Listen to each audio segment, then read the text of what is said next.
Una transmisión conjunta de las radios que piensan.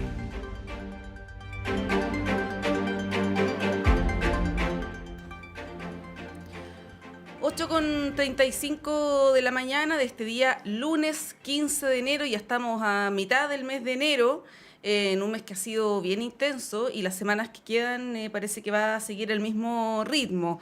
Estamos en el panel de conversación habitual de política y actualidad de Radioanálisis, y vamos a presentar a nuestro invitado. Ya viene nuestra segunda invitada en camino, Pablo Rodríguez, investigador del Instituto Libertad. ¿Cómo estás, Pablo? Buen día. Hola, buenos días, Monserrat. Muchas gracias por la invitación.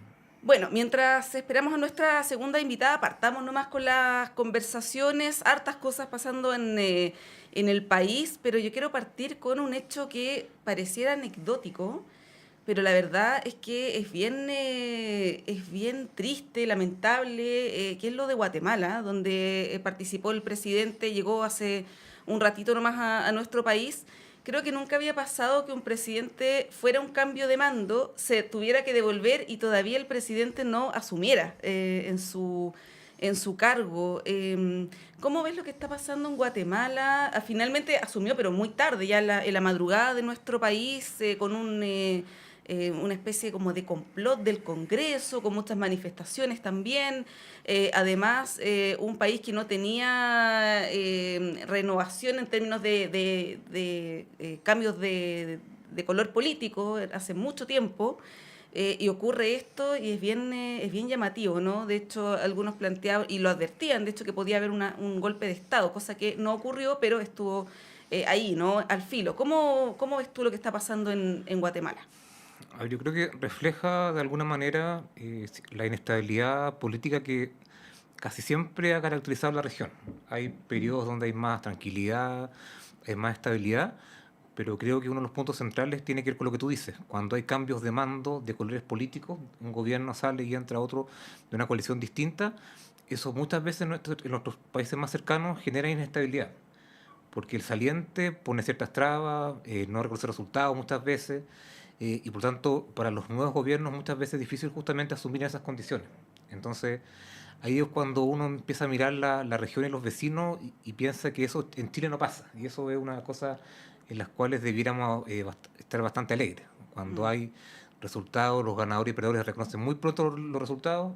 Recordemos, por ejemplo, el plebiscito o elecciones presidenciales, donde a la hora y media de cerrar la urna ya tenemos más o menos claro quién ganó.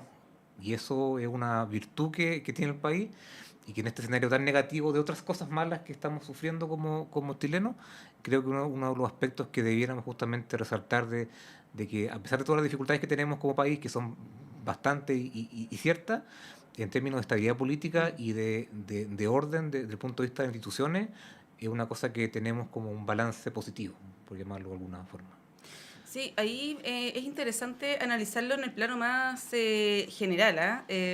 No solamente en el caso de Guatemala, lo que está pasando en Ecuador, sino ya en el plano más general respecto de la fragilidad de la democracia en nuestra región. Se le preguntaba ayer, de hecho, al presidente Boric por una especie de comparación que se ha hecho los últimos días con Ecuador, a propósito de los últimos hechos allá, y el presidente, bueno, en la línea de lo que señalaron también todos los ministros, fue bien categórico en que no hay ninguna posibilidad, por lo mismo que tú dices, ¿no? El tema de la institucionalidad democrática, política, ¿no? Es distinta y está mucho más firme. Saludamos a la presidenta de No 21, Camila Miranda. Muchas Muchas gracias. gracias, Camila, por estar aquí con Buen nosotros día. esta mañana, panelista habitual acá en la radio, pero no así de las mañanas. Así es, de Es las más tardes. vespertina, sí. Así Así es. que te damos la Gracias. bienvenida aquí en este horario matutino con Pablo. Estábamos hablando de esto que ocurrió ayer en Guatemala. Le decía a Pablo que es bien inédito que un presidente vaya a un cambio de mando, se devuelva y todavía el presidente electo no asuma, ¿no? Y yo lo ponía en el plano más general, sumando también Ecuador, casos también como El Salvador, quizás, ¿no? Con todas las diferencias que tienen, pero desde el punto de vista de la fragilidad de la institucionalidad democrática en la región. ¿Cómo analizas ese cuadro? O sea, y le sumo además que han sido 6 meses complejos de un intento de transición. La elección fue el 20 de agosto, o sea, es harto el tiempo que ha durado esta contienda en tribunales, contienda con el Congreso, con una movilización activa de los pueblos indígenas que han estado ya 100 días fuera de los tribunales tratando de que no ilegalicen al movimiento Semilla, que es el partido con el cual se proyectaron a la elección presidencial. Entonces tiene bastantes particularidades y además tiene un sistema judicial bastante corrupto, y eso está, por ejemplo, en los indicadores de corrupción que levantan Estados Unidos. Estaba sindicada la fiscal nacional como uno de los personajes más corruptos en ese listado que es internacional, y entonces es bastante complejo el escenario en ese cuadro, porque hay un intento de asumir un gobierno que va a tener dificultades que tienen que ver con la relación con los poderes, que están muy contaminados, con un gallito que ya empezó a suceder con el Congreso, que además hay que recordar que en Guatemala no necesariamente existen esto de los partidos tradicionales. Hay partidos que duran 5 años y hay un ciclo de reconstrucción también de un sector político que permita sostener un gobierno como el de Arévalo, y también que Arévalo viene de una tradición de lucha democrática en Guatemala. Su padre, que fue también presidente, fue quien construyó la seguridad social que existe o lo poco que existe en Guatemala, entonces viene de una tradición de intentos democráticos, y por supuesto que es una zona donde hay una debilidad institucional y que va a tener que hacerse cargo de la corrupción y también del narcotráfico puesto en el escenario que tiene hoy día Guatemala, y que cruza con otras condiciones más bien sociales. Es un país donde hay harta problemas de alimentación por las condiciones climáticas y también de desarrollo político y social, entonces tiene un desafío bastante grande porque hay hartas esperanzas, además de la posibilidad de un cambio. Este es un movimiento que se planteó haciendo una crítica profunda a la corrupción del sistema político, entonces por supuesto que tiene un desafío grande y lo ha tenido, por ejemplo, en construir mayorías para asumir y construir mayoría en el Congreso, y por supuesto que eso va tensionando las bases porque hay una, digamos, promesa de una política distinta, y que por supuesto va a tener que empezar a enfrentarse a las condiciones reales de ser gobierno en el contexto en el que está Guatemala. ¿Cómo ves, Pablo, a propósito de lo que dice Camila también, la relación entre debilidad institucional, populismo y crisis de seguridad, que Guatemala la tiene también hace mucho tiempo? ¿Cómo lo ves? Y lo pregunto también ya yendo al caso de Ecuador también, y para luego hacer el aterrizaje en nuestro país. La semana pasada entrevistamos a un analista, no recuerdo bien el nombre, que hacía este vínculo justamente, decía que en Ecuador, por ejemplo, en la última elección, de los 8 candidatos, 7 no tenían partido político, por ejemplo, ¿no? Y que eso era muy fácil para el crimen organizado permear a ciertos liderazgos o levantar liderazgos, ¿no?, en un sistema político como el ecuatoriano. Estamos lejos de esa realidad acá, pero en Chile también vemos un populismo ascendiente, vemos fragmentación.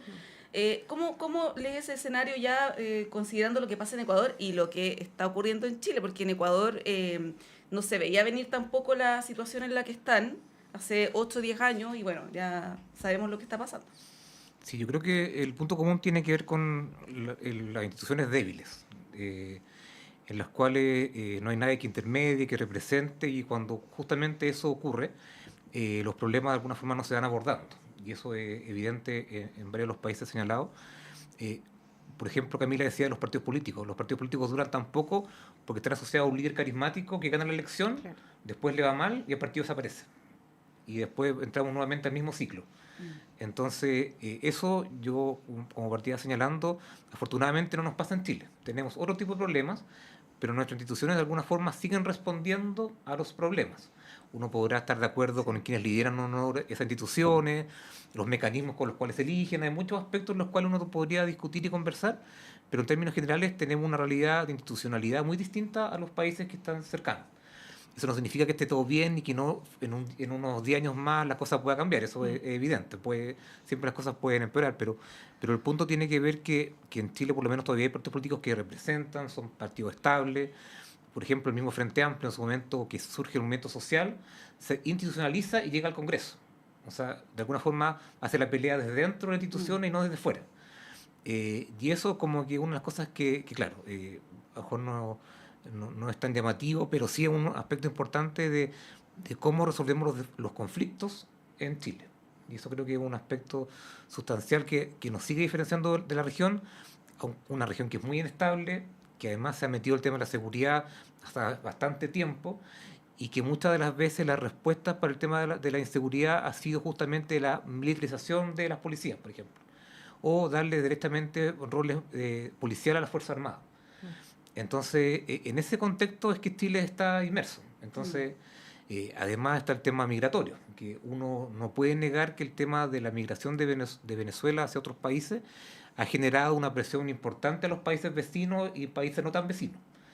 Entonces, y en ese contexto de inseguridad, obviamente hay factores que se van de alguna forma yendo de las manos, y que yo creo que lo que nos debería dejar como lección es que muchas veces se requieren respuestas más colectivas para los temas, especialmente, por ejemplo, el tema de la migración. No sirve nada que Perú, por ejemplo, por señalar algún país, cierre su frontera y que no tenga ninguna vinculación con lo que hace Chile. Porque si no, el fenómeno se va migrando, se va moviendo a través de la región, y por tanto va convirtiendo el problema de un país, que a lo mejor lo puede arreglar, en el problema de otro. Entonces, en algunos aspectos relativos, especialmente a los fenómenos de seguridad, yo creo que es muy indispensable justamente esta respuesta más colectiva de los estados para enfrentarlos de manera conjunta. Creo que eso tendría un mejor destino que estar peleando por si yo cierro la frontera o si tú la cierras, y de alguna forma tratar de ordenar un poco el tema de seguridad, y especialmente en tema de migración. Sí, vamos ahí luego al tema del rol de las policías. Hay varias propuestas, o sea, de los militares, perdón, de las Fuerzas Armadas. Pero, Camila, la misma pregunta que le hacía a Pablo, ¿cómo lo ves tú haciendo ese vínculo, si es que crees que existe? A ver, yo concuerdo con Pablo en que no estamos en la misma situación de Ecuador, bueno, tampoco de Guatemala, y aquí tenemos instituciones que tienen problemas de confianza, en algunos casos de efectividad, pero creo que hay una conciencia de esos problemas. Primero, sabemos que tenemos esos problemas y yo creo que en ese sentido se puede trabajar para resolverlos.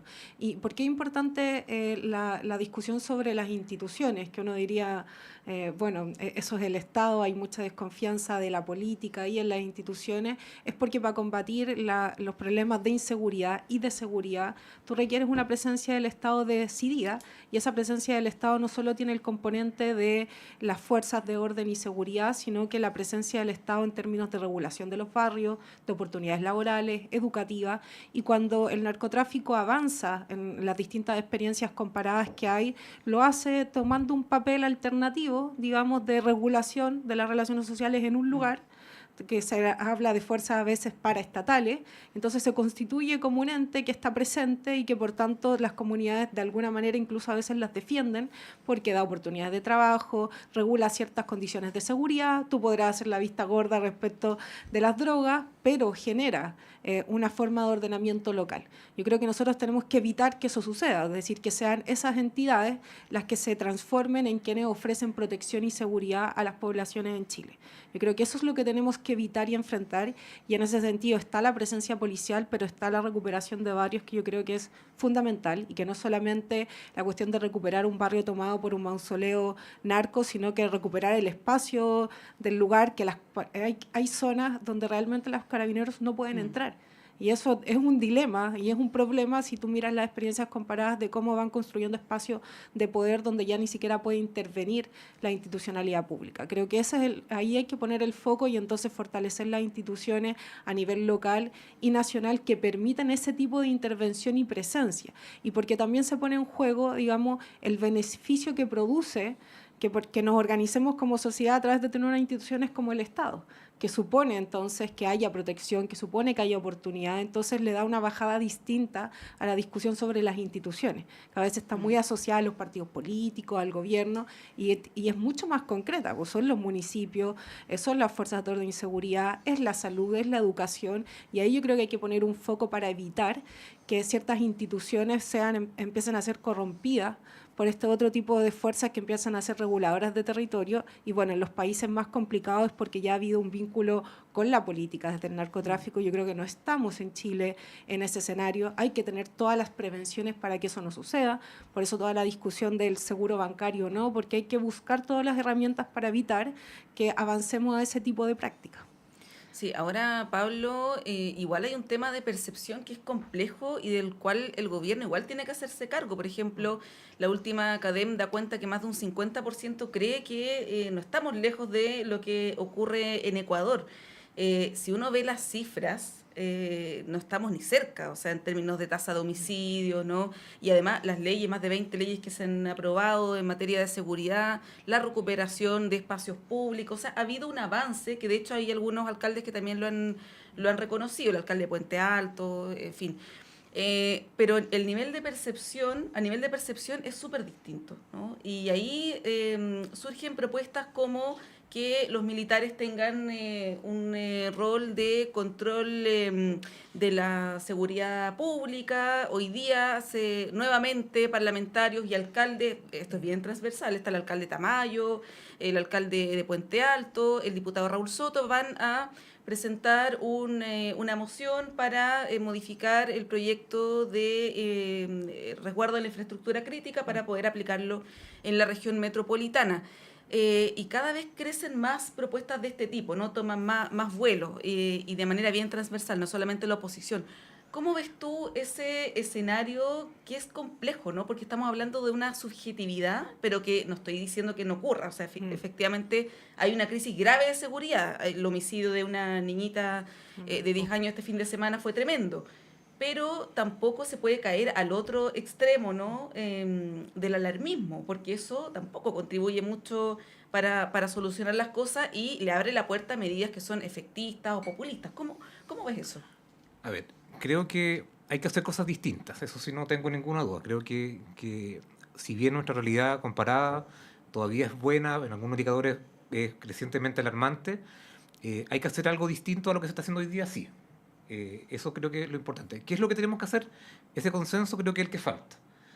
Porque una de las medidas, y un país muy tradicional como es Chile, ha intentado hacerlo vía leyes, justamente con la aprobación de muchos proyectos de ley donde la oposición ha prestado justamente los votos para avanzar en esta agenda legislativa, pero que claro, a veces falta un enfoque más integral respecto a cuál es el fenómeno de la seguridad, pero una de las vías ha sido la legislativa, eso y no tiene efecto inmediato, o sea, son proyectos de ley, leyes que se van concretando, algunas son más inmediatas que otras, las usurpaciones puede que tenga un efecto más directo, pero esa aún ha sido una de las vías en las cuales un país como este, que intenta ser ordenado, lo intenta resolver a través de leyes. Entonces, hay que ver eso, pero eso es un camino que su evaluación requiere un poco más de tiempo.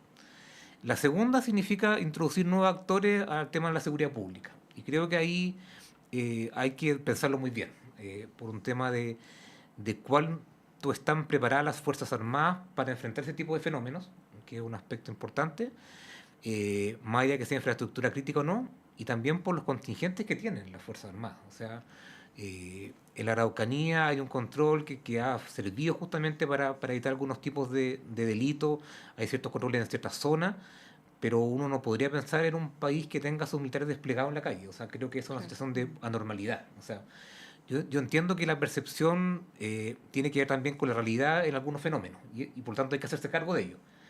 Pero las soluciones en términos de cuando tú empiezas a meter a Fuerzas Armadas, después es muy difícil sacarlas del rol que tú le estás asignando. Brasil es un ejemplo de ello, de un manejo que no fue del todo exitoso respecto a cómo se enfrentó el tema de las favelas, por ejemplo. Sí. Entonces, yo entiendo y soy partidario justamente de que el gobierno debe tener un rol mucho más activo en algunas materias. Sobre todo el presidente, sus parlamentarios, sus partidos políticos, de tener un discurso mucho más ordenado respecto a condenar ciertos temas. Pero las soluciones creo que hay que darle una vuelta de lo que significa, por ejemplo, meter más Fuerzas Armadas a las calles o a ciertos lugares. Creo que eso es un tema que puede tener algunos efectos concretos, que a lo mejor podríamos discutirlo y que acotadamente podrían tener un mayor rol, pero abrir una puerta en la cual después es difícil cerrarla, desde el punto de vista del rol que tú le asignas a las Fuerzas Armadas. Y por último, y también por ser responsable, hay un interés electoral de por medio, o sea, hay elecciones municipales. Y de gobernadores también. De gobernadores, sí. Los alcaldes tienen que dar, porque sabiendo que hay una percepción y una realidad, que ambas cosas se conjugan respecto al tema de la seguridad, hay muchas autoridades municipales que obviamente tienen que lanzarse por ese tema porque justamente pueden estar en riesgo su reelección. Entonces eso también contamina el debate, porque aun cuando los alcaldes y autoridades regionales contribuyen muchas veces a acercar al Estado y resolver ciertos problemas, hay una lógica electoral de que efectivamente tienen que hacerse cargo o señalar ese problema como importante para que la ciudadanía los vote. Y por eso alcaldes de distinto tipo, de alguna forma, muchas veces se ven presionados justamente a lanzarse con estos discursos que tienen mucho de un efecto directo, concreto, pero que yo siempre daría bastantes vueltas respecto, sobre todo al tema de las Fuerzas Armadas y su rol en seguridad pública, que es un tema complejo, que los países no lo tienen del todo abordado, que la literatura también advierte de lo que significa, y no, puede que sea un efecto bueno, puede que tenga algún aspecto positivo, concreto y específico, pero hay que darle y pensarlo con bastante calma respecto a su implicancia. Sí. Bueno, si uno escucha a los parlamentarios, las propuestas que hacen y de varios sectores, no solamente opositores, no van en la línea de lo que dice Pablo, sino que todo lo contrario, ¿no? Convocar al COSENA, cualquier situación que ocurre, que renuncie la ministra del Interior. Pero ¿puedo cerrar? ¿Puedo Sí. complementar? Por ejemplo, el COSENA me parece una buena instancia, porque el COSENA está estructurado dentro de la Constitución. Existe. Sí. Es una instancia en la cual el presidente puede convocar para requerir que otros poderes del Estado opinen sobre un tema. Y me parece correcto. Y ahí yo creo que sería una buena medida, por ejemplo, una señal política y simbólica también, las dos cosas. Pero otro tipo de instancias que son nuevas, por ejemplo el tema de las Fuerzas Armadas, a mí me genera más dudas. Sí. Justamente porque una cosa que requiere un esfuerzo importante de coordinación y que hoy día no existe. Bueno, y está la propuesta también de utilizar el 2% constitucional. Pero claro, hay muchas de estas propuestas bien altisonantes, Camila, que muchas veces no van al fondo del asunto. Ahora Pablo dice algo que es bien relevante, que efectivamente hay que hacer algo distinto a lo que ya tenemos, que sabemos que el gobierno ha hecho bastante, probablemente uno de los gobiernos que más ha avanzado en esta materia, pero en una situación que es tan desbordada, por lo tanto son insuficientes los esfuerzos que se hacen. ¿Qué se podría hacer distinto a lo que hay ahora? Sí.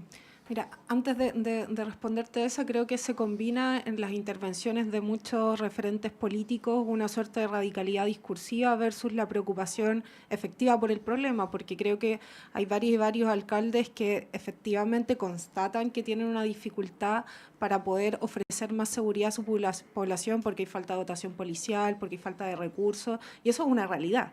Pero también en otras dimensiones es quien se presenta como el más preocupado por la seguridad y parece ser que el indicador de mayor preocupación es cuánta más fuerza de orden y seguridad tú pones en las calles, cuando toda la evidencia muestra que es otro el camino para combatir efectivamente estos problemas. Entonces hay un cruce, a mi parecer, que hay que tratar de tejer entre la percepción de las medidas y la efectividad para reducir los problemas que luego generan inseguridad. Entonces hay que lograr tejer eso. Yo creo que la eficacia de la política se va a ver en que pueda lograr hacer converger esas dos dimensiones que hoy día son relevantes. O sea, hoy día no basta efectivamente con tener muchos proyectos de ley si la percepción no es afectada por esos proyectos de ley, y que no solo tiene que ver con el combate efectivo, sino con la percepción de inseguridad.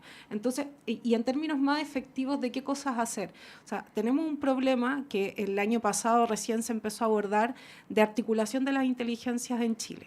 O sea, las fuerzas de orden, por ejemplo, Carabinero y PDI, no tenían bases de datos articuladas y tú no puedes entonces prever el movimiento de ciertas bandas que actúan con mucha inteligencia y muchas veces van aprendiendo del Estado y dan pasos hacia adelante. Entonces hay una batalla de inteligencia que es central y requiere mucha coordinación de todas las entidades que producen información para tener, digamos, seguridad. Entonces, yo creo que ese camino que ha sido ponerle un ojo a qué está pasando con la inteligencia en Chile es sumamente relevante para enfrentar este tipo de fenómenos que no son solo nacionales, que son regionales y además con las particularidades del país que tenemos un país que tiene fronteras que son complicadas, sí, diversas, tenemos puertos, tenemos cordilleras, o sea, es una particularidad bastante relevante la territorial para entender cómo enfrentar este tipo de fenómenos.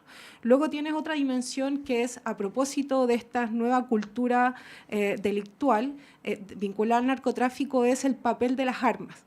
Hoy día no es que hayan efectivamente más tipos de acontecimientos, son más violentos porque el arma inmediatamente está involucrada y eso genera mayores riesgos y por tanto afectación de la vida y mayor percepción de que hoy día no es que te asalten y te quiten el celular y bueno, la pasé mal, sino que te pueden efectivamente matar. Entonces esa dimensión del riesgo asociado al tipo de delincuencia que tenemos relacionado con las armas creo que es una cuestión que puede tejer la dimensión de efectividad y percepción, porque necesitamos una política activa para desarmar a Chile. Y hay que preguntarse de dónde vienen las armas, hay que hacer un ejercicio de regulación de todas las entidades que tienen acceso a las armas, registrar sus caminos, ver el problema de las fronteras, pero creo que en las armas hay un camino de acción que puede conectar la dimensión de efectividad y percepción, porque es algo concreto. ¿Cuántas armas estamos logrando recuperar para que haya menos posibilidades de delitos con ese tipo de violencia? Y la última diría que tiene que ver con la conversación sobre las policías, porque harto se caricaturizó las propuestas de refundación o modernización o reforma de las policías, que no tenía que ver con una cuestión de adversión al orden, sino que tiene que ver con que efectivamente cuando cambian los fenómenos sociales, políticos y delictuales, tú necesitas instituciones que estén al día de esos cambios, y tenemos unas fuerzas policiales que tienen unidades muy especializadas para este tipo de operaciones. En Carabineros hay unas unidades muy especializadas, pero son muy específicas. Entonces tú requieres, cuando repensar las fuerzas policiales, es como generar una dotación especializada para los dilemas actuales, y eso ha implicado una conversación que no se ha resuelto, por ejemplo, de que Carabineros dejen hacer algunas actividades administrativas, como ayudar a ciertas procesos de lo judicial, de notificar, que incluso participan a veces en ese tipo de procedimientos, y que se concentren en ciertas áreas con mayor especialización. Y eso es una conversación de modernización de las policías que no está vinculada con la otra caricatura de que refundarla, reformularla tiene que ver con enfrentarse a la institución como una fuerza de orden y seguridad, sino que tiene que ver con cómo la ajusta a los tiempos actuales. Sin esa conversación es bien complejo, porque, como decía, el narcotráfico y estas bandas de crimen organizado se adelantan, tienen mucha tecnología, tienen redes internacionales. Entonces, si el país no piensa proyectándose hacia unos años hacia adelante, llegamos siempre tarde. Y el punto aquí para combatir estas bandas es adelantarte. Claro. No, y además que el narcotráfico y el crimen organizado no tiene fronteras, no como los países que sí las tienen. Entonces, eso también es algo que hay que revisar, al igual que el rol de las Fuerzas Armadas, que es un debate bien antiguo en nuestra región. En Europa, por ejemplo, hay países como Francia, donde existe esta figura del resguardo de la infraestructura crítica. Sí. Claro que son países azotados por el terrorismo, cosa que acá en la región, o particularmente en Chile, no existe, ¿no? Más allá de las interpretaciones respecto de lo que ocurre en la macrozona sur. Les propongo que sigamos hablando de este tema, pero con una arista que se ha conversado harto los últimos días, las últimas horas, que es el tema de la cultura narco, a propósito de lo que dice Camila, las armas, ¿no? Cómo también muchos de estos grupos exhiben armas en videos, ¿no? A través de redes sociales. Y el debate que se ha instalado respecto de esta banda Peso Pluma, que se confirmó el viernes o el jueves, que finalmente se iba a participar del festival, con toda la discusión pública que se ha generado. En un principio yo les reconozco que encontré que era medio frívolo el tema, pero después, analizándolo, creo que tiene una arista política bien interesante. Son las 9:04, hacemos un breve corte y a la vuelta seguimos con este y otros temas.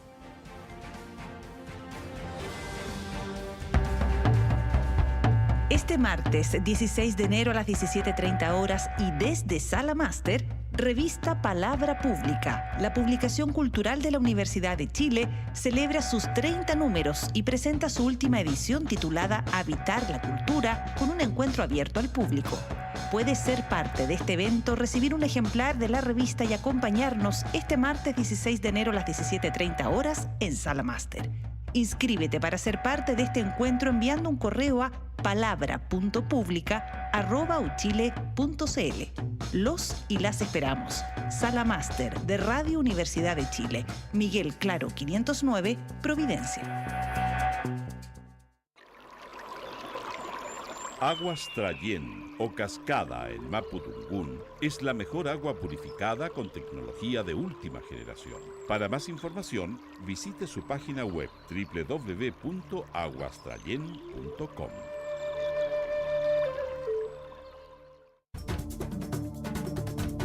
Hola, soy María Olga Mate y te quiero invitar a escuchar todos los lunes a las 5 de la tarde El Gran Teatro del Mundo, un escenario para conversar sobre nuestro rol en la sociedad, aquí en Radio Universidad de Chile, el 102.5 FM. Síguenos en nuestras redes. Te esperamos.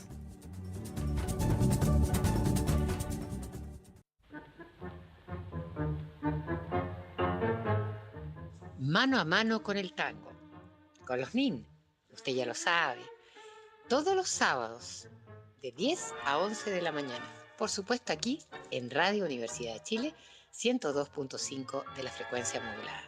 No se olviden, todos los sábados de 10 a 11 de la mañana, Mano a Mano con el Tango.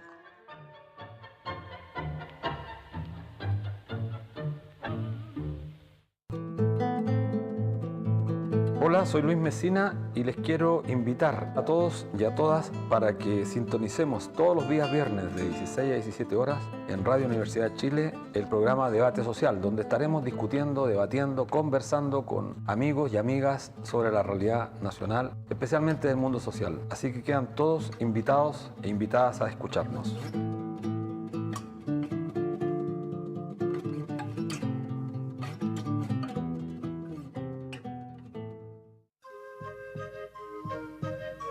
Radio Universidad de Chile 102.5 FM te invita a escuchar Savia y Raíz del Folclor Chileno, todos los sábados a las 13 horas, 1 de la tarde, junto a la folclorista Janet Salinas. Savia y Raíz del Folclor Chileno, sábado, 1 de la tarde.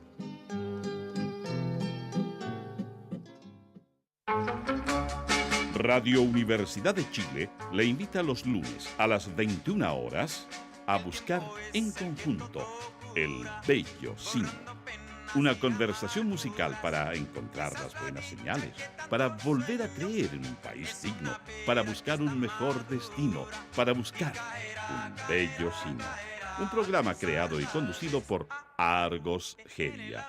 Bello Sino, lunes a las 21 horas en la radio que piensa. El Departamento de Prensa de Radio Universidad de Chile trabaja para mantenerlo informado. Radio Análisis, una transmisión conjunta de las radios que piensan.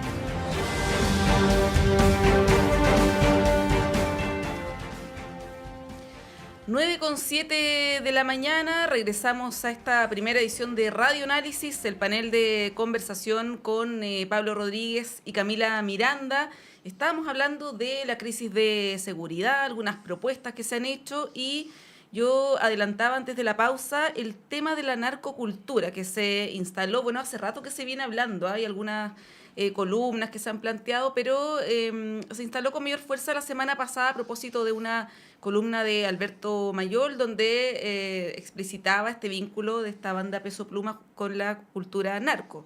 De ahí se generó todo un debate a través de redes sociales principalmente, lo que motivó a la organización del festival a pronunciarse el día jueves en la noche y confirmar esta banda en la parrilla del festival. Luego, el mismo Mayol sacó una declaración pública, otros integrantes también del mundo político hicieron lo propio, pero está instalado el debate, ¿no? Respecto particularmente de este caso y en general de cómo ha ido permeando la cultura narco a través de la música, de expresiones artísticas, ¿no? Que también son reflejos de la sociedad. ¿Cómo ves eso, Camila? A ver, yo creo que esta situación de la discusión sobre el artista es como la punta del iceberg. Estás viendo una expresión de un problema que es más profundo y que por supuesto entonces no lo puedes resolver solo con la presencia o no de un artista en un festival, que creo que además debería haber sido un análisis a realizarse cuando se estaba discutiendo la planilla completa de y los artistas del festival y no después. O sea, esto debería haber sido una preocupación más intensiva de todos los que participan.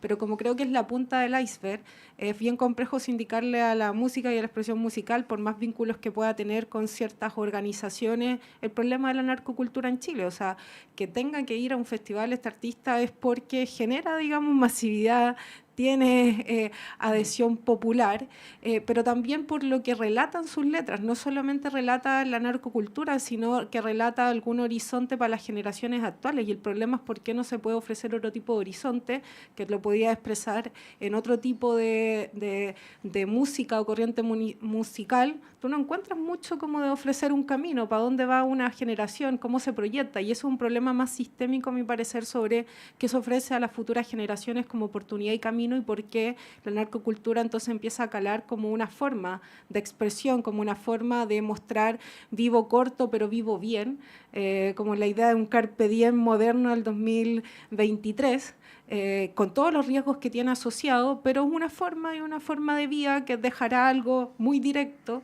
pero entonces creo que hay que discutir esa dimensión. Y ahí la música, claro, que es una forma de comunicar una cuestión que está ocurriendo en otra dimensión, y creo que ahí hay que ponerle un ojo a qué se le ofrece a las generaciones actuales y a una discusión más sistémica. No hay que quedarse con el síntoma, ¿no? Pablo. Sí, yo también comparto que efectivamente este tipo de música está reflejando algo. O sea, no es que está de alguna forma un músico nuevo que intenta crear algo distinto, sino que en especial en nuestro país y diferentes bandas que han surgido en el último tiempo, grupos, agrupaciones, cantantes individuales, están reflejando algo que está pasando en las calles, que tiene que ver con una situación específica, a lo mejor en algunas partes, en algunas zonas del país, donde este vínculo entre las drogas, la música, se ha dado, pero no tiene que ver tanto con la música, sino que tiene que ver más bien con lo que está expresando como sociedad esa parte de la población. Y por tanto ahí es difícil justamente poner los límites de cómo se controla, o cómo se enfrenta, o cómo se regula, porque justamente está dando cuenta de que algo está pasando en las calles de Chile, y especialmente con ciertos grupos de jóvenes que se sienten identificados con estas músicas, con sus letras, con la forma de vivir, y por tanto ahí es lo complejo. Pero insisto que tiene que ver justamente con una expresión que sale desde un mundo más de las calles hacia un tipo de música, puede ser otra expresión, pero encontró esa vía. Entonces y hay que darle una vuelta más respecto a lo que ello implica.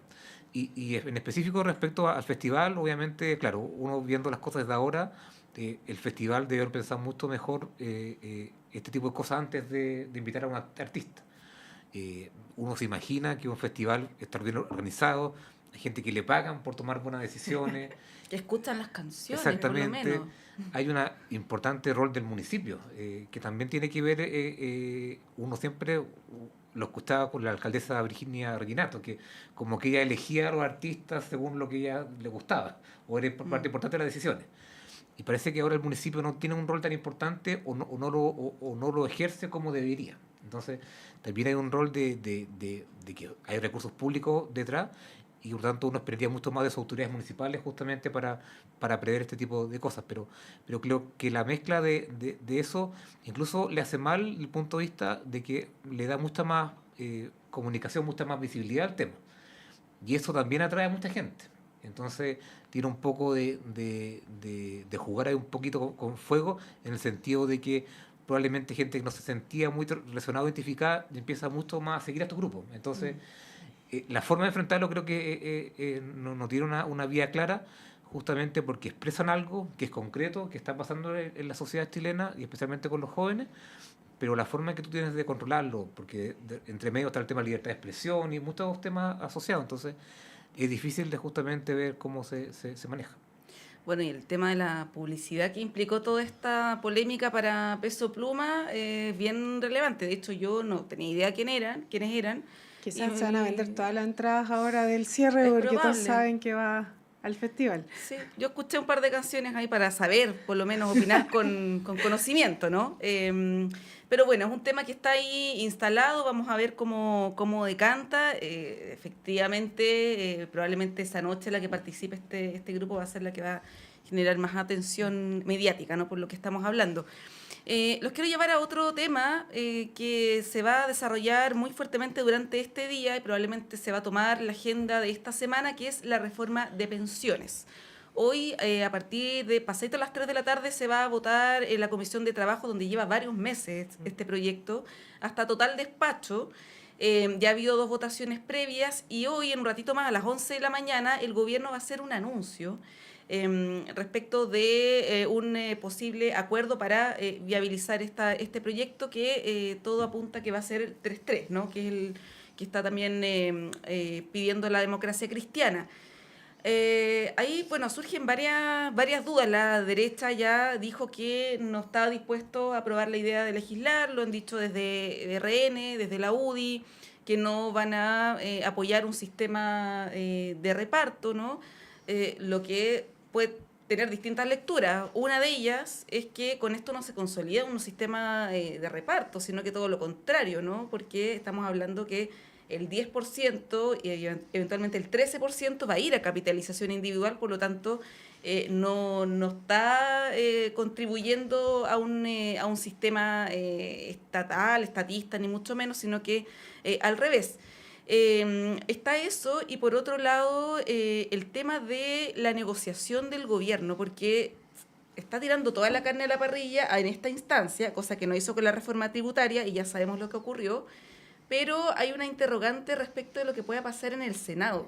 Lo decía Andrés Giordano la semana pasada acá en la radio, que él creía, y por eso él no está de acuerdo con el 3.3, que ya cuando el gobierno cede a este punto, luego en el Senado no tiene que ofrecer. Y es probable que en el Senado van a querer ir por más y termine siendo un 4-2 u otra cosa, ¿no? Y muy desvirtuada la reforma. ¿Cómo ves eso, Camila, el escenario para el gobierno que está bien cuesta arriba? Ahora, en la Cámara tendría los votos con el 3-3, ¿no? Sin requerir a Chile Vamos. Pero el problema es que pasa en el Senado, donde hay 50 y 50. O sea, primero en la dimensión más de la negociación, yo creo que y espero que se esté sujetando también una conversación activa y actual con el Senado. O sea, si tú tienes la convicción de sacar adelante una reforma de este tipo, que en enero podría salir de la Cámara y luego en marzo estaría en el Senado, si el objetivo es iniciar el año con una reforma previsional, tienes que tener la conversación en paralelo, es decir, tratar de alinear con las distintas particularidades que tiene la Cámara y el Senado, pero la misma conversación. Ahora, respecto de la reforma en particular, por supuesto que no es un cambio tan fundamental al sistema que tenemos actual, pero sí introduce principios de la seguridad social que a mí me parecen relevantes, más allá de la conversación 3.3, 2.1, 3, introduce principios de seguridad social, tanto en la dimensión de reparto como en la dimensión de solidaridad intergeneracional. Y eso nuestro sistema no lo tiene, y todos los, digamos, los datos comparados también de otros sistemas previsionales muestran que es imposible plantearse una subida de pensiones sin introducir principios de seguridad, tanto por el envejecimiento de la población, por las condiciones laborales que tiene Chile, por ejemplo, por las formas de empleo de las mujeres. O sea, si no introduces algunos principios de solidaridad y reparto, no hay condiciones materiales para mejorar las pensiones hoy día. Y ese es el primer objetivo que yo creo que tiene que cruzar la conversación. No es solo cómo las mejoramos a largo, sino que hoy día se están jubilando personas con pensiones miserables, y entonces la conversación de la urgencia, a mi parecer, tiene que pasar más que por la discusión 3.3, por la discusión de cuánto suben las pensiones los distintos organizaciones de esos porcentajes. Y creo que ahí, por ejemplo, las derechas no han sido claras en que cuando dicen ya no esta división, cómo plantean mejorar las pensiones inmediatamente, porque el diseño que ha presentado el gobierno tiene que ver con cómo a ciertas poblaciones que hoy día reciben unas pensiones muy bajas se les mejora inmediatamente la pensión si la reforma sale adelante, y la conversación frecuente que instalan es mejoremos la PGU, pero ya tenemos claras las declaraciones respecto de pacto fiscal o reforma tributaria. Entonces, ¿de dónde se saca la plata para mejorar la PGU? Entonces, es una conversación media circular, donde dicen no por acá. Tú dices, ya, bueno, entonces vamos con tampoco por acá, y entonces, ¿cómo le responden a las personas de que vamos a mejorar las pensiones? Y respecto de la distribución 3.3, que eso uno la mira en términos simples, se parece a la discusión que había tenido Piñera en otro momento, pero la particularidad acá es que fue solo una conversación, o sea, no hubo una reforma previsional de 3.3, no ha existido.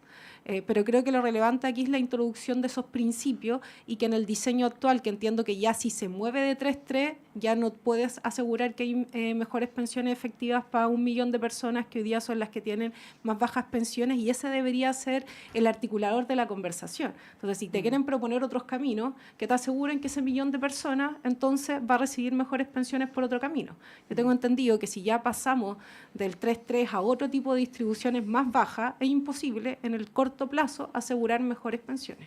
Sí, eso hay un consenso técnico respecto de eso, del tema de los puntos que van a solidaridad. Ahora, Pablo, lo que dice Camila, ¿no? ¿De dónde sacar la plata? Porque desde Chile Vamos han argumentado que la solidaridad debiera venir de la PGU, ¿no? Que ya existe PGU, que se debiera ampliar vía impuestos generales. Hay una mala disposición a aumentar los impuestos en general, ¿no? A recaudar más por esa vía. Hay algunas propuestas que surgieron el año pasado, por ejemplo, de utilizar recursos del litio o de otro tipo que no son ingresos permanentes. Por lo tanto, ahí es complejo para el tema de la PGU. Y si uno analiza también las cifras, llegar, que es el piso, o sea, la meta de este gobierno, a 250.000 pesos de la PGU tampoco soluciona el problema, ¿no? Aunque sea universal o pseudo universal. ¿Cómo resolver el dilema de las pensiones? Más allá de las fórmulas, sabemos que este es un debate que es ideológico, que confronta dos visiones respecto de la capitalización individual y la solidaridad. De hecho, desde los sectores de izquierda o centroizquierda, quisieran que fueran los 6 puntos para solidaridad, y así fue el proyecto original. Sí. El diputado Giordano lo decía la semana pasada, nosotros queríamos que fuera un 8-5-8-5, pero bueno, la realidad es que estamos en esta disyuntiva de qué hacemos con los puntos extra de cotización, que además nuestro país es el único en la OCDE que no tiene cotización con cargo al empleador, ¿no? y al Estado. ¿Cómo resolver ese dilema de las pensiones? ¿Cómo mejorar las pensiones? Qué pregunta más difícil. Sí, pero a ver, creo un primer acercamiento, por lo menos. Lo que todos los actores que están metidos en esto, y los expertos previsionales y expertos económicos, coinciden que efectivamente se requiere más ahorro. Eso es uno de los aspectos que diversas reformas previas o discusiones previas del 2008, durante Bachelet, durante Piñera, han concordado en que hay que ahorrar más, que la tasa del 10% es completamente insuficiente de una perspectiva comparada de cómo lo hacen otros países, y al mismo tiempo de cuánto se requiere justamente para subir las pensiones. Creo que ese consenso que se logró en algún momento es importante, pero entramos en la diferencia muy significativa respecto a la distribución de los porcentajes. La oposición, o el oficialismo hoy día le enrostra a la oposición que ese 3-3 que durante el gobierno de Piñera la derecha estaba dispuesta a apoyar, hoy día no lo hace. Pero la derecha le devuelve y le contesta que no había en ese momento PGU, y por lo tanto esos 3% iba justamente a financiar la PGU.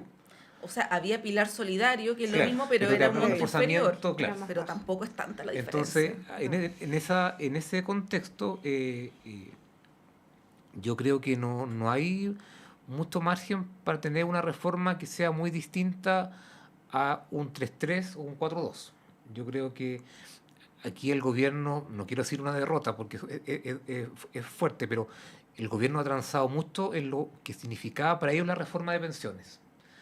Entonces creo que lo más viable que va a ocurrir probablemente es que se llegue a un porcentaje en la cual el componente individual sea mayoritario, incluso más que el 3-3, puede ser un 4-2. 4-2, sí. Porque creo que eso va a... El 3-3 también contribuye a aumentar las pensiones, eso hay que decirlo también con claridad. El 4-2 también, obviamente cualquier figura de ese índole, pero lo significativo es que el gobierno tiene que hacerse cargo de que la cultura, del punto de vista de lo que significan las pensiones y el ahorro, está muy inmerso, está muy metido en la sociedad chilena, respecto a que son mis propios fondos, mis propios ahorros. Y ese tema que es ideológico, que es político, que tiene que ver con cómo hay un sentido de propiedad respecto a lo que cada uno cree que está aportando, hay una dimensión que es insoslayable respecto a que hay que buscar fórmulas donde el componente individual sea el que prime. Es una discusión que es compleja, que hay que ver cuál es la forma en que se aterrizan en los porcentajes respectivos, pero implica reconocer de que la mayor posibilidad de aumentar las pensiones tiene que ser vía impuestos generales. Y creo que esa discusión va a seguir presente de parte de la derecha, en el cual los mecanismos de solidaridad vengan efectivamente a través de impuestos generales y no de mecanismos específicos respecto a los porcentajes de 3-3, 4-2. Entonces, en esa discusión es compleja porque no tiene una solución única, nuevamente, como hemos visto en otros temas, pero creo que hay de alguna forma, para que el gobierno apruebe su reforma, va a tener que ceder un poquito más incluso respecto al tema del componente individual que va destinado a las pensiones, porque no veo otra forma en la cual eso se materialice. Eso implica que el gobierno renuncie un poco a sus convicciones, pero también significa que da un fuerte espaldarazo respecto a subir las pensiones de la ciudadanía. Yo creo que va a tener efectos positivos, ya sea, como les digo, un 3-3 o un 4-2, va a tener aspectos positivos en que las pensiones van a subir para la gente, y creo que eso debería ser lo que debiera primar al final. Que el gobierno decía efectivamente que, ok, hay unas convicciones que yo tengo, pero que, dada el contexto y la mayoría del Congreso, voy a tener que ceder un poco para que justamente eso se pueda materializar.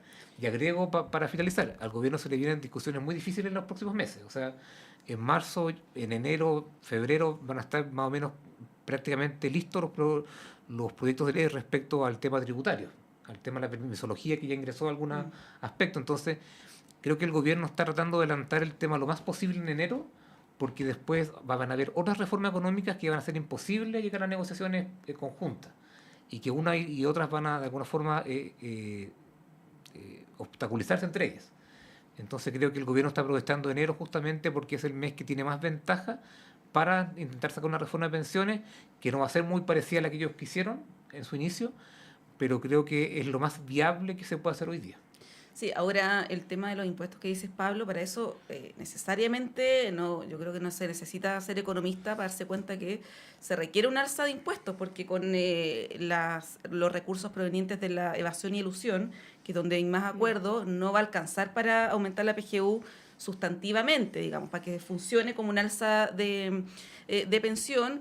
Y respecto de lo otro que decías, como de los sentidos comunes, la política, el rol es tratar de conducir y no verse arrastrado por ciertos sentidos comunes que también van cambiando, o sea, son bien oscilantes. Recordemos que el 2016 la consigna era no más AFP, ¿no? Y ahora puede ser con mi plata no, y en el día de mañana puede ser otro, y la política tiene que conducir hacia las soluciones más efectivas, cómo mejorar las pensiones, ¿no? Y quizás el tema de fortalecer la capitalización individual ya ha demostrado que ese sistema no es efectivo para mejorar las pensiones actuales. Por lo tanto, ahí la política quizás debiera tener otro rol. Camila, para ir cerrando. Sí, mira, yo creo que no tienen que ser contradictorios. Primero, a ver, la reforma previsional yo creo que no se va a juzgar por cuánto se dio el gobierno o cuánto estuvo abierto o no la oposición, sino por cuánto efectivamente va a mejorar las pensiones. Ese va a ser el análisis. Llevan 10 años como sistema político negociando esto, y cuánto va a subir. Ese va a ser, a mi parecer, el indicador de esto. Entonces es un problema que haya una porfiada, digamos, posición desde las derechas de decir, bueno, vía impuestos, porque mi plata no, pero los impuestos también los pagamos todas y todo, y principalmente los pagamos ciertos sectores de la población que no son quienes concentran la mayor cantidad de las riquezas en el país. Entonces esa es una cuestión clara, y yo creo que ahí se requiere una comunicación muy efectiva para decir qué es lo que está en juego, y es efectivo técnicamente que si ya no hay 3-3, no se suben sustantivamente las pensiones para ese millón de personas que requiere hoy día tener mejores pensiones, y va a patear la discusión a una negociación muy compleja de la cuestión de la reforma tributaria, porque no ha habido disposición a mejorar ese ámbito, y queda expresivo en la discusión constitucional que recién tuvimos. O sea, las propuestas eran reducir la carga impositiva de ciertos sectores. Entonces, yo no entiendo en qué momento, entonces, después de que plantearon eso activamente en una reforma constitucional, ahora el camino para mejorar las pensiones e impuestos si han estado en desacuerdo con ese camino. Entonces es una forma, a mi parecer, de porfiadamente oponerse a que se introduzcan principios de solidaridad que permiten en concreto mejorar las pensiones de las personas, y creo que ese va a ser el indicador de esta conversación, de celebración o de lo que sea. Yo creo que no podemos darnos el lujo de, después de 10 años, decir se subió la pensión 40 lucas, porque es indigno para Chile. O sea, todo el costo que supone 10 años de representantes electos, de debate de gobierno para llegar a eso. Entonces creo que eso es lo que tiene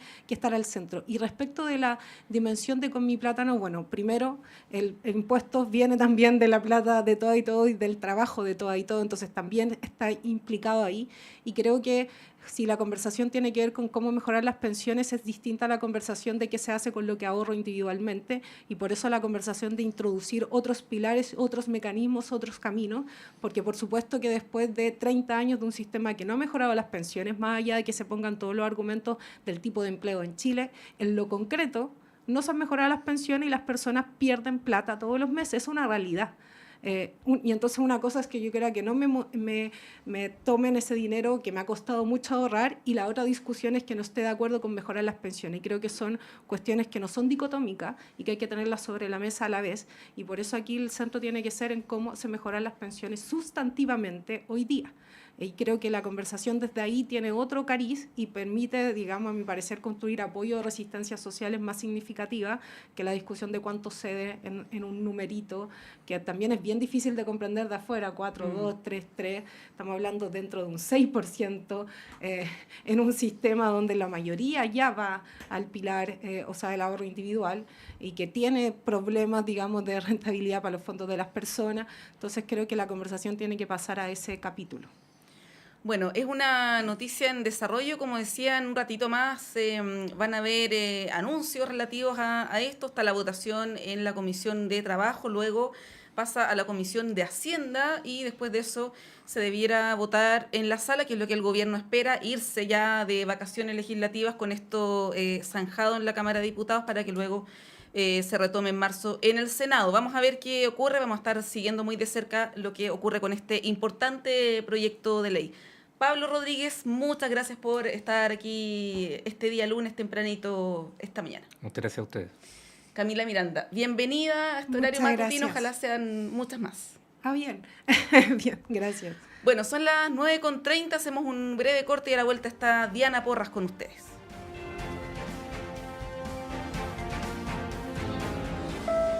Sala Máster